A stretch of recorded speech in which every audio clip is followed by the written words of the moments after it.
Hi friends, நிறைய நாள் ஆச்சு அறுவடை வீடியோ போட்டு. இன்றைக்கி ஒரு அறுவடை வீடியோ தாங்க பார்க்க போகிறோம். மாடி தோட்டத்தில் பருப்பு கீரைலாம் நல்லா ஃப்ரெஷ்ஷாக வளர்ந்து நிற்கிது. ஏன்னா மழை வேறு பெஞ்சிட்டு இருக்கா விட்டு விட்டு.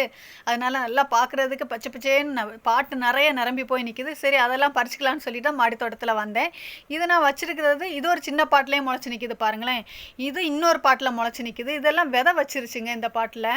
இதோட விதையை பார்க்கக்கூடிய டைம் எனக்கு தோணும், இந்த டேபிள் ரோஸில் விதை வந்தது, நான் அந்த டேபிள் ரோஸில் விதை எடுத்து நம்ம செடி போட்டு வளர்த்த ஞாபகம் எனக்கு வந்துச்சு. அதை மாதிரியே தான் இருக்குது, கப்பு கப்பு மாதிரி இருக்கும்.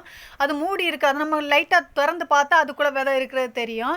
நான் எடுத்து காமிக்கிறேன் பாருங்கள். இதை ஓப்பன் பண்ணி அதுக்குள்ளே இருக்குது பாருங்களேன். முத்து முத்து முத்தாக சின்னதாக இருக்குது. அது தொட்டு பார்க்கக்கூடிய டைம் நல்லா நைஸாக இருக்குது. தண்டுக்கீரை விதை கொஞ்சம் பெருசாக இருக்குது, அதை விட கொஞ்சம் ரொம்பவும் சின்னதாக இருக்கிற மாதிரி இருக்குது. நான் அந்த பாட்டிலே போட்டு விட்டுட்டேன். இப்போ நான் கீரை தான் அறுவடை பண்ணிகிட்டு இருக்கேங்க. எவ்வளோ ஃப்ரெஷ்ஷாக இருக்குது பாருங்களேன். பாட்டு ஃபுல்லாக நிரம்பி போய் நிற்கிது. இதுக்கு முன்னாடி நான் ஒரு வாட்டி இதுலேருந்து எடுத்திருக்கேன். நமக்கு கிள்ளி விட நல்லா வளர்ந்துக்கிட்டே இருக்குதுங்க. அதனால் நான் மூடை விட்டுக்கிட்டு கீரையை ஒண்டியாக தான் கிள்ளி எடுத்தேன். பார்த்தீங்களா எவ்வளோ ஃப்ரெஷ்ஷாக இருக்குது, நல்ல வலுவழுப்பு தன்மையாக இருக்குது. இது டாலியா இருந்த செடியிலங்க. நம்ம டாலியா கிழங்கு வச்ச ஒரு வீடியோ நான் காமிச்சிருப்பேன், கிழங்கு வாங்கி வச்சது. அந்த கிழங்கு வாங்கி வச்ச பாட்டில் இருந்து தான் நல்லா வளர்ந்து நிற்கிது பாருங்களேன். டாலியா செடி இப்போ நான் காமிச்சேன் பார்த்தீங்களா, அதுக்குள்ளேயே சுண்டக்காய் வளர்ந்து நிற்கிது. அதுலேயே நான் இன்னொரு பாட்டிலேருந்து எடுத்த கீரை அறுவடை. அதுலேயே நான் அந்த டாலியா செடியிலேருந்து ஒரு கண்ணை எடுத்து ஒரு கிளையை வெட்டி நான் அதில் ஊனி வச்சேன். அதுவும் அழகாக திழுத்து வந்துகிட்டு இருக்கு சைடில். நான் இன்னொரு வீடியோவில் நான் கிளியராக காமிக்கிறேன்.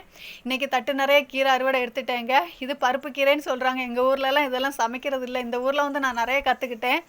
அம்மா வீடியோ பார்த்தா கேட்பாங்க, இந்த கீரையெல்லாம் சாப்பிட்றியான்ட்டு. ஆனால் எங்கள் ஊரில் சாப்பிட்றதில்ல. நான் இங்கேருந்து எல்லாத்தையும் பழகிட்டேன். எனக்கு ரொம்ப பிடிச்சிருந்து இந்த கீரை குழம்பு வச்சு சாப்பிட்றது. இதில் திடீர்னு பார்த்தா மழைங்க. கீரை கிள்ளி க்ளீன் பண்ணி வச்சுக்கிட்டு இருக்கக்கூடிய டைமே நல்லா மழை பெய்ய தொடங்கிருச்சு. தொடங்கினாலே ஒரு பயம் மாதிரி இருக்கும். ஏன்னா தண்ணி நான் இருக்கிற கிளாஸ் ஃபுல்லாக தண்ணி நிரம்பும்.